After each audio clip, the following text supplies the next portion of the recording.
Good morning. Welcome to this session. The title of this session is Philosophy for Children Hawaii, Cultivating and Nurturing Collaborative Civic Spaces. My name is Amber Strong Makaiau. Come on in. I work at the University of Hawaii in two capacities. I'm in the College of Education, and I work with pre-service social studies teachers in the secondary program. And I also work at the Uehiro Academy for Philosophy and Ethics in Education. It's a mouthful, but it's better known as the home of Philosophy for Children Hawaii. And this is my colleague. And I'm Chad Miller. I work with Amber in both places, but I work with English language arts teacher candidates, and I serve in the Uehiro Academy in the teacher development category, whereas Amber is mostly responsible for curriculum and research. We are also both former public school teachers. We spent about a decade together at Kailua High School. All right, so in our presentation, which is going to be more of a workshop because we want to engage all of you in the practice today, what we're going to do is we're going to begin up front here with an overview of Philosophy for Children, kind of the conceptual framework behind it, what are some of the key activities and strategies, what are the roles of the teacher in a Philosophy for Children classroom, and what are some of the participant outcomes that we're looking for when we do Philosophy for Children. Then we're going to make some connections between Philosophy for Children and this idea of deliberative democracy and deliberative pedagogy, current movements in social studies and current movements in language arts. And then we are going to do some Philosophy for Children together. So we're really looking forward to engaging you in this process. Just like Chad said, my introduction to Philosophy for Children is I went to a John Dewey Elementary School. And when I was learning to become a teacher in the College of Education, I was really searching for strategies that would help me to create that sort of classroom in my high school social studies classroom. And I was reading a lot of theory and getting to learn about Dewey and Freire and all these big names, but I wasn't finding actual strategies for bringing this theory to life. And then, at the suggestion of my mom, which is a longer story I could tell you in another day, I ended up taking Tom Jackson's Philosophy for Children class in the philosophy department. And it was like everything clicked. I finally found classroom structures for bringing all of this theory to life. And for the next 10 years as a social studies teacher, Philosophy for Children became the way in which I taught social studies in the high school setting. And my introduction's a little bit different. I'm originally from Cleveland, Ohio. I'm a public school kid, so I didn't have the John Dewey experience in my K through 12 schooling. I had the experience where you sat in rows and you memorized a bunch and you filled in bubble sheets. Luckily, I could tackle people pretty well, and I got to go to a college I probably couldn't have gotten into otherwise. I went to a Jesuit school where everything was focused around doing philosophy. Class sizes were small, we sat in circles, we read things, and we thought together. And it was the first time since kindergarten, I really felt like I was learning.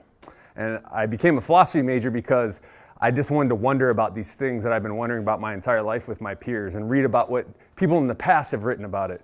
And I knew I didn't want to go into academic philosophy, so my advisor said there's a guy in Hawaii doing philosophy with kids, that's all I know. So I started checking it out, decided to come here and become a teacher because I wanted to give back. I didn't think that people who are public school kids should be robbed of this experience and wanted to become a teacher.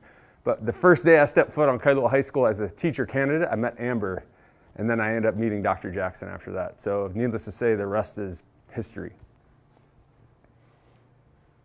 So when we say philosophy for children, if you look online, there's a million different definitions of it. And as philosophers, we would expect that many definitions. But for the context of teachers, what we like to say is philosophy for children is approach to teaching and learning that is defined by this conceptual framework. And we're going to talk a little bit about it later.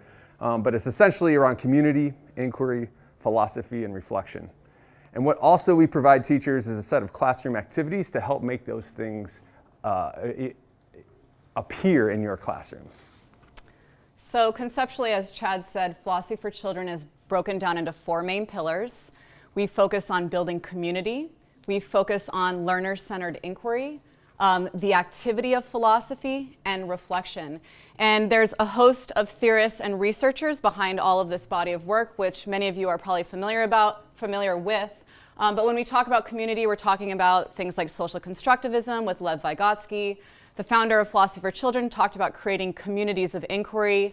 And we're also talking about multicultural communities that are respectful of diverse perspectives, that are participating and emulating the type of democracy that we want to create in this world. When we talk about inquiry, we're talking about learner-centered inquiry that John Dewey wrote a lot about learning by doing. We're talking about authentic inquiry, which is the type of inquiry that we're at places like the Highlander Folk School, which was an adult school where adults got to sit together in a circle, generate questions about things that they cared and wondered about, and talk about them with each other and problem solve together. And that's actually the place that Rosa Parks went to right before she had the strength to say, I'm not sitting in the back of the bus anymore. And when we talk about reflection, we're talking about things like habits of mind that Art Costa writes about, metacognition. We're talking about being reflective practitioners that Schoen has written about, but also this big idea of reflection that Paulo Freire wrote about being reflective about the world so that we can become agents of change and create a new reality. When we talk about philosophy, Chad's going to highlight how this is a little bit different. Philosophy carries a lot of weight in Western culture, especially in America. When you hear the word philosophy, you automatically have this vision of what it is. And so when we tell people we do philosophy with kids, oftentimes they think that we're engaging them in reading Kant and Descartes, and that's not necessarily what we're primarily concerned with. We like to think of those types of philosophers. Academic philosophy is big P philosophy, or as Dr. J, our mentor, says, philosophy. Those are the things where we're primarily dealing with philosophers and philosophies. We're not saying that's not important. It's very, very important, but we're not primarily concerned with that. What we're concerned with is little p, the little p philosophy, the lowercase philosophy that we're all born with, that sense of wonderment that is alive and well when you enter school, and as you march through school, it starts to dissipate. And what we want to do as philosophers is we want to keep that philosophy alive and well and part of the learning process. So when we start to think about philosophy as an activity, it becomes a way for students and teachers of any age group to engage with content in a variety of learning contexts. And when we say engage, we mean asking questions that they care and wonder about, making connections between what they're studying and the world around them, a lot of those things that are going to be talked about at this conference when we're imagining what we mean by schools of the future. But we really see that philosophy has a role in creating this sort of engagement. Well, how do we make this happen in the classroom? And what we're going to basically kind of gloss over a little bit today and engage in some of these activities is there's a handful of activities, or flagship activities I like to call them, that we provide with teachers. And one of those ideas is intellectual safety and the use of a community ball that we're going to be using today. And then the Good Thinkers Toolkit to help teachers and students own their thinking. And then the plain vanilla deliberative inquiry that we're going to engage in later. Also, in elementary schools, many people use these things called magic words. And lastly, we're always going to have a somewhat systematic evaluation of our community and our inquiry. So in addition to there being a conceptual framework and a set of activities, we've also found over the years that there's a set of dispositions or commitments or shifts, if you're not already doing them, that teachers need to make to practice philosophy for children. Number one, you need to be willing to live the examined life yourself, that you're willing to be a co-inquirer, sitting alongside your students and saying, you know what, I might not know the answer to that, let's go find this out. That leads to approaching education as a shared activity between teacher and student. Number three, you need to see content not just as the subject matter or the standards or the textbook that you're responsible for teaching, but also the learner and the teacher's beliefs and the learner and the teacher's experiences. You need to view philosophy as a general theory of education, make philosophy a living classroom practice through some of those strategies that we showed you, and then be willing to challenge contemporary measures of assessment where it's not just about these course exams or these standardized tests, but more of the activity that we do together along the way, and we're constantly assessing and reflecting and growing with one another.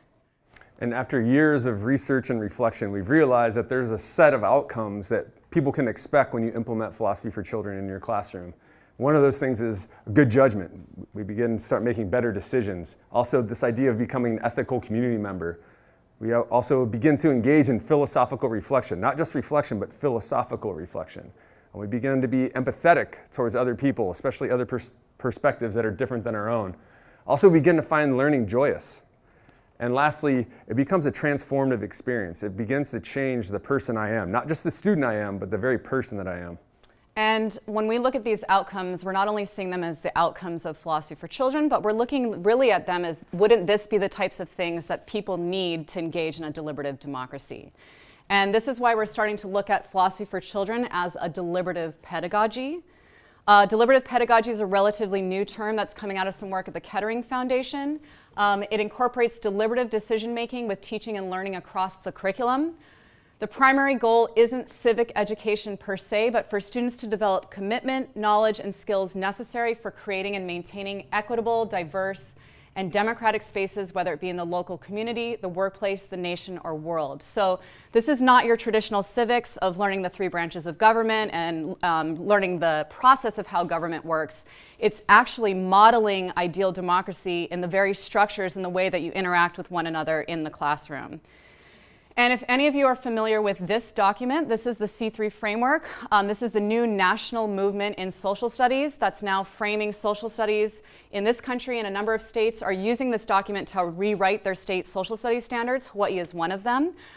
You should expect within the next year, new social studies standards are going to come out for public review here in the state of Hawaii. But the C3 framework, it talks about getting kids prepared for the challenges of college and career, and it's united with the 3rd critical element, preparation for civic life. And they write, our democratic republic will not sustain unless students are aware of their changing cultural and physical environments, know the past, read, write, and think deeply, and act in ways that promote the common good. And it's for these reasons that we were asked to write this brief that you all have in your hands. And if you don't, I have more copies, but they should be at the back. That makes a connection between the types of shifts that social studies need to make, social studies teachers need to make if they're going to enact the C3 framework in their classrooms. And it is going to outline all of the strategies that we're going to give to you today as well. And I am the 2012 Hawaii State Teacher of the Year, and the National Network of State Teachers of the Year reached out to me to try to ask me to make the connection between philosophy for children as a classroom practice and the Common Core state standards, specifically those for English language arts. And if you look at the ELA standards, essentially what they're asking for is they want to create people that can think responsibly for themselves, articulate those ideas in a variety of forms to other people, and be able to support those ideas with relevant evidence and logical reasoning, as well as listening to perspectives and ideas that are different than their own. And so if you look at the spirit of the Common Core, it fits in nearly perfectly with what we're trying to do in Philosophy for Children in Hawaii. And before we jump in this together, I just want to end with why is all of this important? And this is a blog that I wrote, I think I wrote it during the election. I didn't know what the outcome of the election was going to be. And I talked about if you want to teach civility, start with intellectual safety. And that's one of the key things that we're talking about here in Philosophy for Children.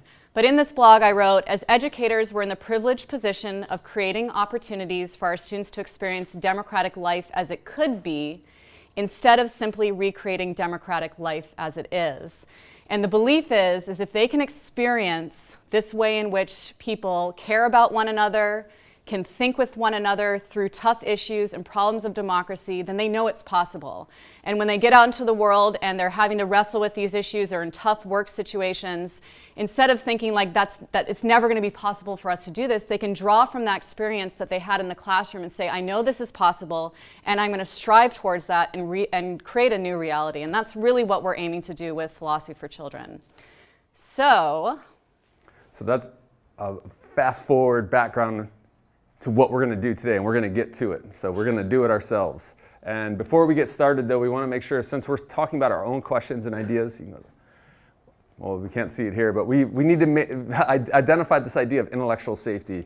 None of this type of thinking can happen if you're not in an environment conducive for learning and collaborative learning, or deliberative democracy. So what we say is intellectual safety is really the cornerstone of everything that we do in Philosophy for Children. Essentially what that means is that any idea or any question will be accepted so long as it is respectful for all people in that circle. And so what we're really trying to get at is being an awareness of our peers, but also of the raw thinking that happens when we grow. We want that to be able to emerge in the classroom as well. And intellectual safety is something we spend a lot of time with the kids at the beginning of the year, and then it's an ongoing term that's used in the classroom that gets referenced and become part of assessment. But this really terrible slide that you can't see is the definition of intellectual safety in the center. And then with a group of 9th graders at Kailua High School, we came up with examples and counterexamples of what it looks like, and all the kids had this on their folder. And then they had a rubric that every single day they would rate themselves on how well they're doing with intellectual safety. And I just want to emphasize, intellectual safety is about you thinking about what comes out of your mouth. It's not saying that you have to respect everything that other people are saying. It's about being mindful of the things that you're putting out into the world and the way in which you're listening and responding to others. And we had a colleague write on, it's more than just being nice. It's really creating the type of atmosphere that Amber's talking about. So one of the strategies that we have for maintaining intellectual safety in the classroom is something called a community ball.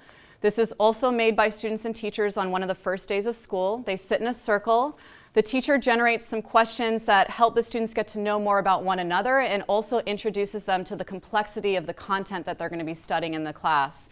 And they get a skein of yarn and a hollow yellow tube, and they wind the yarn around this tube and share these questions with one another. And at the end, the teacher uses a zip tie. We didn't have that before. It's a new invention. And creates this community ball. We have a video online if you want to see how to do it. But the purpose of the community ball is to mediate turn-taking in the classroom. And it's really about redistributing power. So the teacher isn't the one that is calling on the students. It's the actual classroom that's mediating the turn-taking. And how it works is the person with the ball is the speaker. The person with the ball chooses who speaks next, and the person with the ball, if you get thrown the ball or invited with the ball and you don't want to say anything, you always have the right to pass and say that you need more time to think. And the whole purpose of creating it too, as we were talking about earlier, is the kids take ownership over this, that this is a symbol of we're now going to be intellectually safe with one another. So now plain vanilla is what we're going to engage in, and this is a flagship activity for our teachers, because I think oftentimes when we think of philosophical inquiry or inquiry, teachers are like, yeah, I agree, it's an awesome idea, but how do I do it? And what plain vanilla does is it provides a very structured setup to have a very free thinking within it.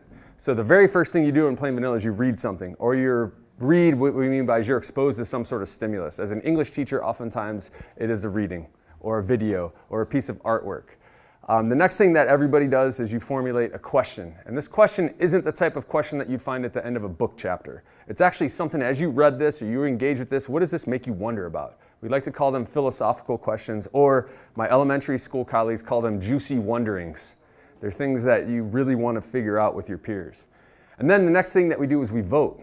Everybody's going to have a vote, and the reason why we vote is it's the idea of distribution of power. The teacher doesn't select the avenue we're going. The students are going to be the ones that select the avenue that we take. And then what we're going to do is we're going to write. And the reason why we're going to write is that provides us with that think time that teachers oftentimes forget to give our students. And that way we're also connecting the inquiry process, which is oftentimes thought of as a verbal concept, to the writing process. So the two are linked, one informs the other. And then we're going to engage in dialogue, inquiry, and deliberation about this concept, about this question. And the last thing that we're going to do before we leave is we're going to reflect and evaluate. We're going to reflect on what did we learn from this, how is it connected to me, but also how did we do? Were we being intellectually safe? Were we listening to each other? Did we scratch beneath the surface? So that's a lot. So we're going to actually experience it so that you remember it. And I just want to add, there's more layers to all of this the deeper you get into philosophy for children. So for example, with the questions, we referenced the Good Thinkers Toolkit. Tom Jackson at the University of Hawaii has developed a set of thinking tools developed out of formal logic of philosophy that give kids and teachers tools for asking questions like, what do you mean by that? Reasons, assumptions, inferences. Is what's being said true? Examples and counterexamples. So we're not going to have you use the Good Thinkers Toolkit today, but if you're interested in learning more about that, we can share that with you as well. And I wrote a blog post. It's just called How to Teach the Philosophical Question. You can probably find it if you look on Google or anything. Okay, so here's how this is going to work. What we have is we have strips of paper right here that look like this. And today what we're going to do instead of reading is we're going to show you a video. It's a 4-minute video, and we have pens as well as if you need them. Your task while we're watching the video is to generate a question that you would want to think about with our group here today. And the question can be something specific about the video, but it can also be something that it makes you think about your own life, the meaning of life, larger things. But your task is to generate a question that you really want to think about with the people in this room today. So Chad is going to pass out the paper. We've also got markers. When we're done with our questions, what we're going to do is we're going to transition and we're going to move over to our circle. And then we're going to use our community ball to have people share their question. And then we're going to be voting on the question that we want to do some inquiry around. So that's the process that we're going to engage in. And I saw people scribbling this down. Again, it's in that C3 brief that you have as a handout as well. So I'm going to cue up the video. And your task is to be thinking of a question. Any questions about the process so far? All right. You guys are ready. And again, the stimulus is a lot of times driven by the particular course that you're teaching, if you're a secondary teacher, or what you're focusing on in your elementary classroom. And again, it can be anything. Fiction, nonfiction, video. It could be going on a learning trip. It could be doing a lab, listening to a guest speaker. So the stimulus can really be anything, but a lot of times we use text in classrooms.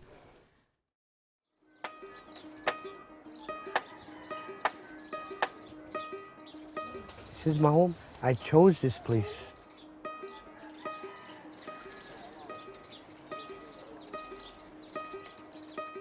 They know I'm the head here. Some of them call me the mayor. Some of them call me the governor. I just start cracking up.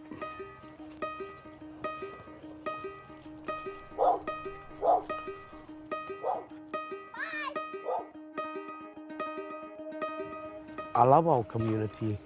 Everybody know everybody here. I feel that it's my responsibility to make sure they're getting the things that they need.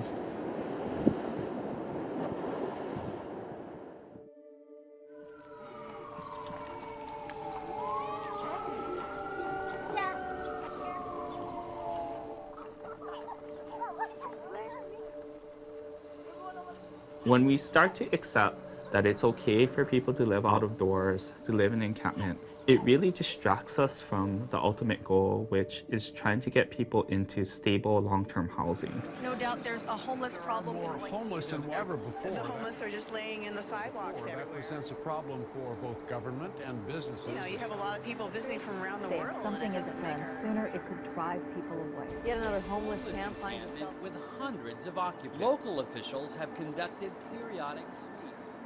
We've been keeping an ongoing dialogue with Twinkle and the other leaders from the encampment. The fields highlighted in yellow are those that we've been able to refer to the City Housing First program. Well, we're very hopeful with some of these new resources coming on that we can move more people into housing, not just in Waianae, throughout the whole state. We're not going to take immediate action without talking to people first. Because these are people who don't trust government because they honestly feel that the system has failed them. The biggest thing on my mind right now is if they come and do a sweep. We'll see.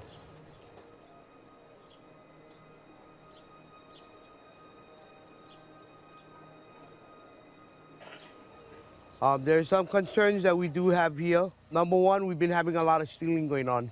Yeah. If I catch anyone stealing, trust and believe you will be out of here. I will not tolerate with that. This is our community. We should be working together, not against each other. I'm surprised that we are still here. I think they don't know what to do with us, and we've been on top of things and been cooperating. That's why we set rules.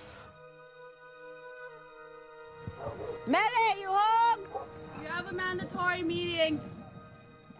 Next week, Tuesday, if I'm not mistaken, about 9 o'clock in the morning, you will see the state coming in. So be aware, yeah? Please take out your guys' rubbish, keep your areas clean, keep it up, guys.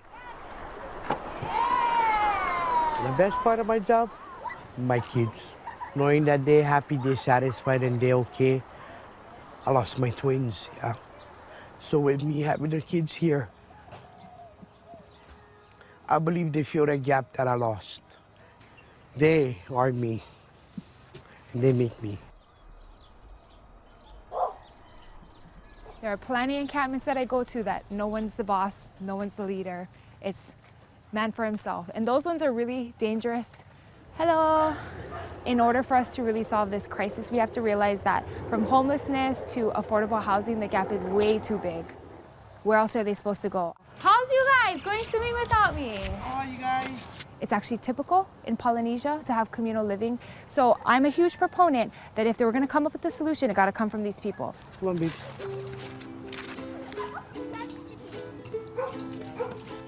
Our hands finally will now boom.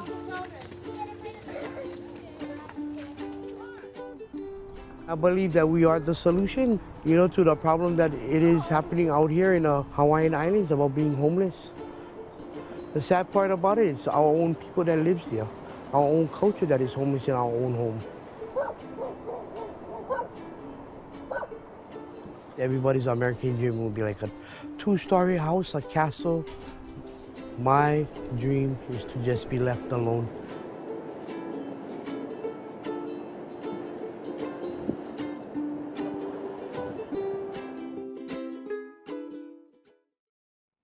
Okay, so on purpose, we picked something that has multiple perspectives. It's very contemporary. It is a problem of democracy that we're all responsible for. So I just want to remind you right now, what you're going to do is you're going to be thinking of a question. And as you're thinking of a question, you also keep in mind this idea of intellectual safety. So even by the types of questions that we ask, we're being mindful of the other people that we're going to engage in this inquiry with one another. Philosophy for children is not debate. It's inquiry. And there's a really big difference between inquiry and debate. A lot of times in debate, you don't have to believe your perspective and point of view. You're just trying to assert it with as many facts as you can. Inquiry is about thinking with one another, and it has a social emotional element to it where you're caring about the people that you're thinking with. So as you engage, think of a question, and then we're going to invite all of you to transition over to our circle with your question, and all you need is a pen and your strip of paper. You can leave everything else at your table. And we're all teachers and educators, so we're going to work together to make sure we all fit in that circle together and get the furniture right. Sound like a plan? So I'll give you time to write your question and transition over there. Okay, so we are going to get started, and what we're going to have people do is, again, we're going to maintain intellectual safety, which means you can ask any question or state any point of view as long as you're being respectful of everyone in the group. We are going to pass the ball around. You're going to just say your name, and you're going to say your question out loud. And at this point, the only thing we want people to raise their hand is if they need something clarified in the question, like the terminology or something like that, not the meaning of it. There's going to be plenty of time for discussion, but just if you don't understand it. Listen carefully, because what we're going to do is after this, we're all going to stand up, and you get 2 votes.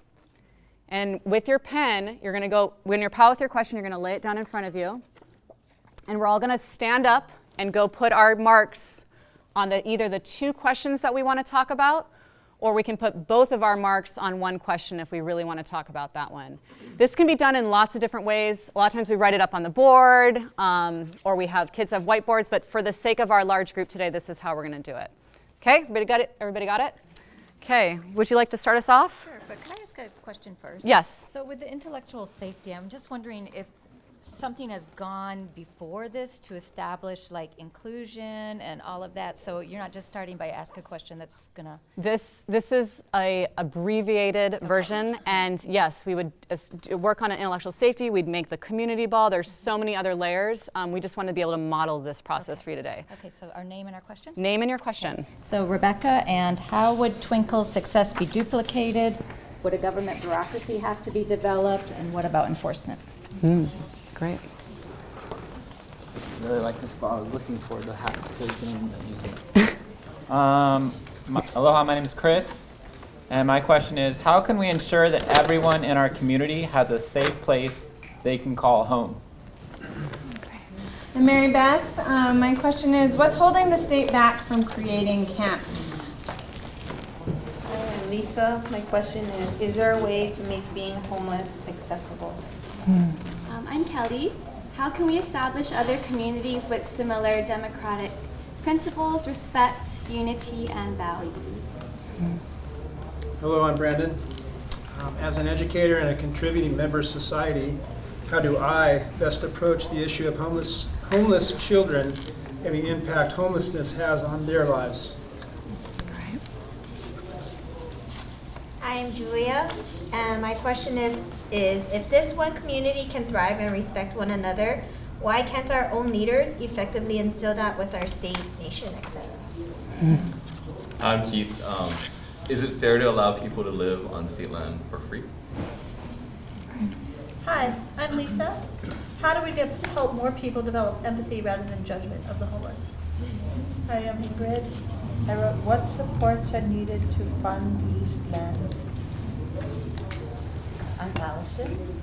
How can we as a state support this initiative and move people towards stable homes, yet respect the community that they have developed? Jessica, where are they now? I'm Grace. My question is, what are some solutions to solve our homelessness problem? And I want to add on, is it even a problem? Grace! Grace is my student! Okay. Hi, Grace! Cool. Hi, I'm Ryan. I asked, what does camp leadership view as their most critical current need? Lenora, why don't the homeless want to go into temporary housing? I'm April, and how can we change some view camps like Twinkles as a problem, and how can we change perspective to see it more as a solution? I'm Kimberly. Most homeless individuals won't accept shelter rules. Why? I'm Liz.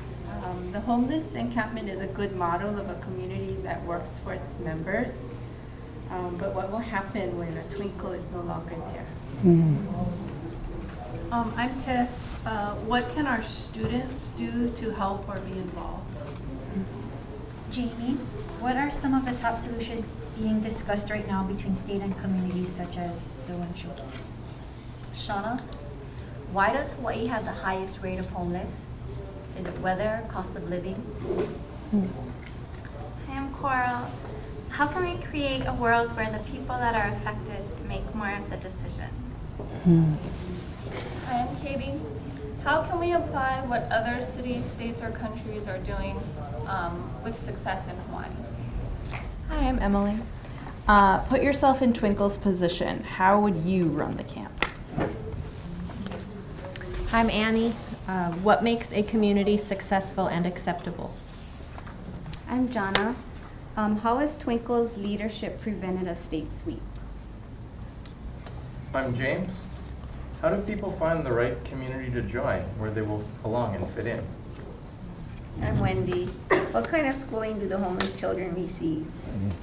I'm Ashley. To what extent is homelessness and racism in Hawaii linked, and is it justified if so? My name is Anne. My question is, what do the homeless think the solution is? My name is Sonia, and my question is, what is a neighborhood? I'm Tracy. My question is, how does Twinkle and his community keep the public safe from their sanitary functions? I'm Adrian. Is homelessness always bad?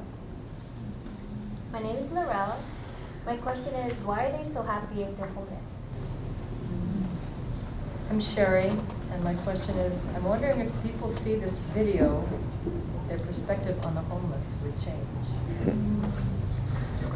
I'm Stacy, and I'm wondering why do some of the homeless people choose not to go to shelters?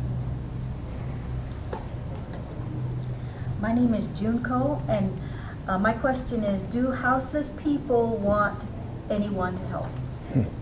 Hi, I'm Joni. Can I pass? I'm Nanette, and I'm thankful to Chad because I was stuck in my brain about a question, and he said just wonder. So I wonder about the woman who leads the group. I wonder about her life, her childhood, her choices, her dreams. I'm Abraham, and I wonder how can the state or we ensure that all camps stay alcohol and drug free for underage children? I'm Janisa, and I said, how as teachers can we support children who come from homeless backgrounds? I'm Cindy, and my question was, how can we find a balance between houseless needs and the rest of the community's rights? Hi, I'm Amanda. How as a teacher can I help create a solution to this very real issue that I know some of my students face? So these are fantastic questions. All of them are. This is going to be a tough choice. I just want to have a kind of metacognition step. As a teacher, by going through this process, already this is sharing multiple perspectives. You're getting to hear how every single person that had that similar experience, how they engaged with it, and the perspective that they're coming from. So in addition to the dialogue and discussion that happens, also by having each child share a question is a way to open people to multiple perspectives and get them used to that people are gonna have different ways of engaging with material. So with that said, I'm gonna invite everybody to put their question down and take your time. You have 2 votes. You're gonna stand up. You can go reread some questions and use tally marks to put where you're gonna place your 2 votes.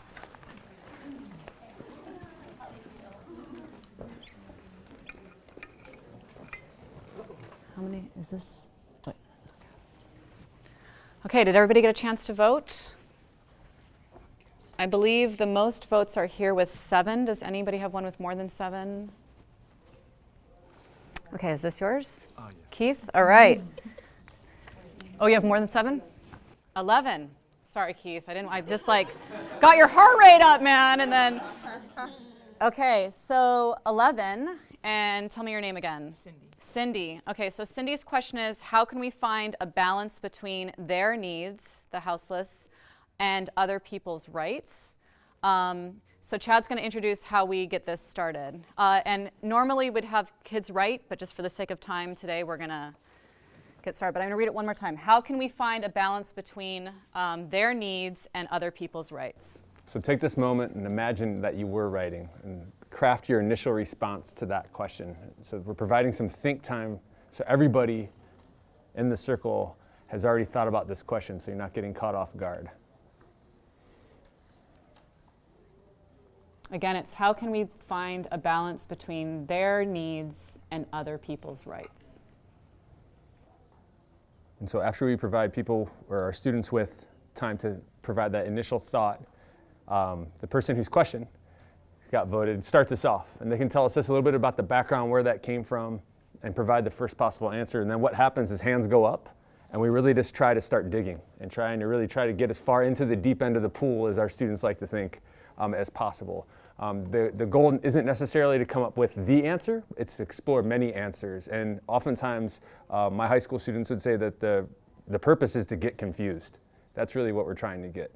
So without saying any more, we don't like to call the person the winner because this isn't a competition, but the person that was selected is going to start us off. So you can just tell us the background, provide us the first answer, then our hands will go up and we'll start digging. And you're going to take the ball. And again, the rules of the ball is only the person with the ball is the speaker. The person with the ball is going to choose who speaks next, and you always have the right to pass. I like what I saw in the video. I really liked their organization and their sense of community. I felt like they had a home. I did feel like they have a home. But I've encountered being uncomfortable going into some places that I have traditionally had the right to go to as a child for fishing or camping. And I wonder how to balance their right or need for a home with my right or need to go to that place that I've traditionally been allowed to go. Okay.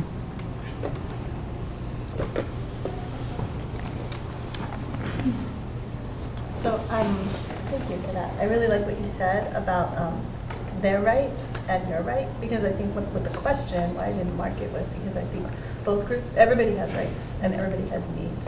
So how, to me, it's more about like how do we more deeply understand the needs and the rights of everyone else. I don't know if I have a solution, but I think that's an important distinction to make, that we all have needs and we all have rights. And like those lines are very blurry in this situation because of people's fear, I think. Mm-hmm.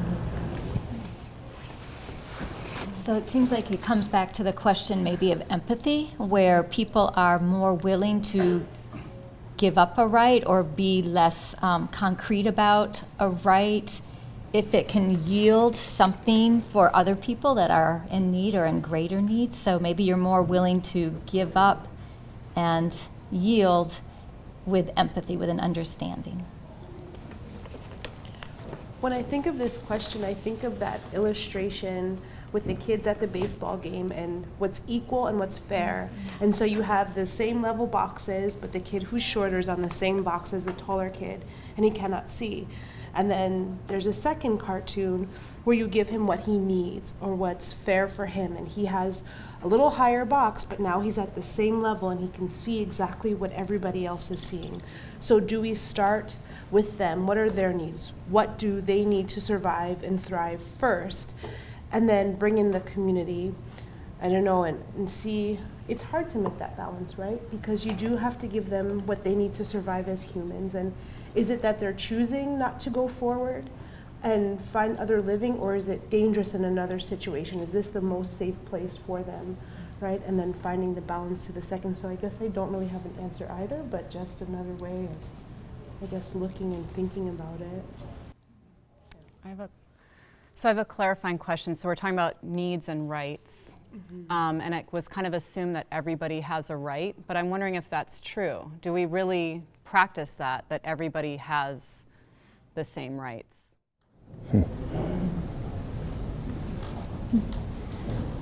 That's what was in my mind about what do we mean by right, and then what are the rights, what is the rights, and historically where did they come from?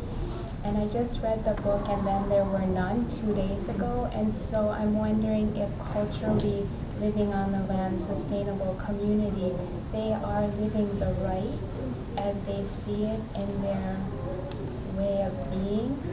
And when two rights are in conflict, yikes, I have no idea. I have no idea. I have nothing except empathy, and I need better thinkers than me, because I'll just cry. And one of the ideas that I'm thinking about as I'm hearing everybody provide these perspectives is listening, and where is listening's role in this idea of trying to figure out rights. And when I say listening, I don't mean hearing. I mean actually truly listening. And I'm wondering are these right conflicts or these conflicts happening because we've never really truly understood or learned how to listen to one another?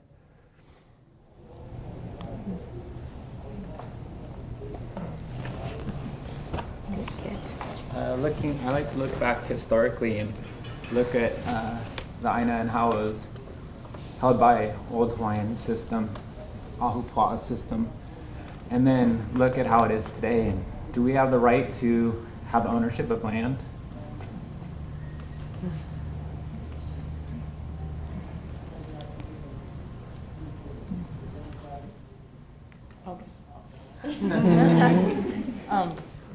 I teach 4th grade social studies and that idea of ahupua'a, and I see what you're saying, but for sure in ancient Hawaii, everybody took care to respect and care for the land in their ahupua'a that they were sharing. So I saw Twinkle's camp had a way of showing respect and care for the land. And I'm wondering if that's what made it successful. Could we, community, take that idea and then extend it, okay, you know what I mean, further? She has something good going. Could we extend it further to make it more successful so that, you know, if, I'm guessing that guy had fishing concerns, maybe, you know, access to the land. Is there a way to extend it further to make sure they keep their right and respect the land, and, you know, maintaining other people's concerns? Because that park that just got wrecked for Honolulu taxpayers, that's how many hundreds of $1,000s coming out of your folks' pockets. That group wasn't respectful to everybody else, and that is your concern.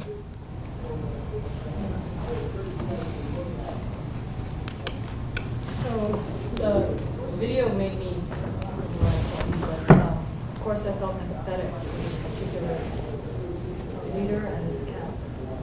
Now I'm wondering, what if this camp were in Waikiki? Would we feel the same way about it? Or would we all of a sudden not be empathetic and say, we can't have that there because it's our tourist industry, this is how our state gets, state grows, and I'm just wondering how, if that would change some of the perspective.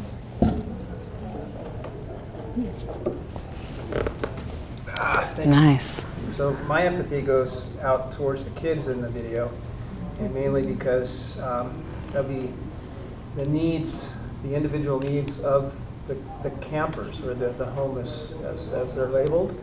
And is that going to affect those kids with this issue of homelessness, maybe because their families or their parents, being offspring of them, weren't able to function in society, maybe weren't educated, and how do we prevent that from growing, and how do we prevent that from happening to get to the solution which we need to find without it just rolling over into something that they grow accustomed to as kids. That's not going to help their education in any sense, especially when they come to school hungry or without shoes or slippers or any of the learning tools that we have to, or we expect their families to offer them. So it's a tremendously hard issue, and it's a very emotional issue, and there's just a lot of feelings going around in the room right now that I'm experiencing. So, but on a side note, I'm going to be using this in my classroom. This is a great way to open up dialogue. Thank you. Who's next? We have time for maybe one more. Yeah.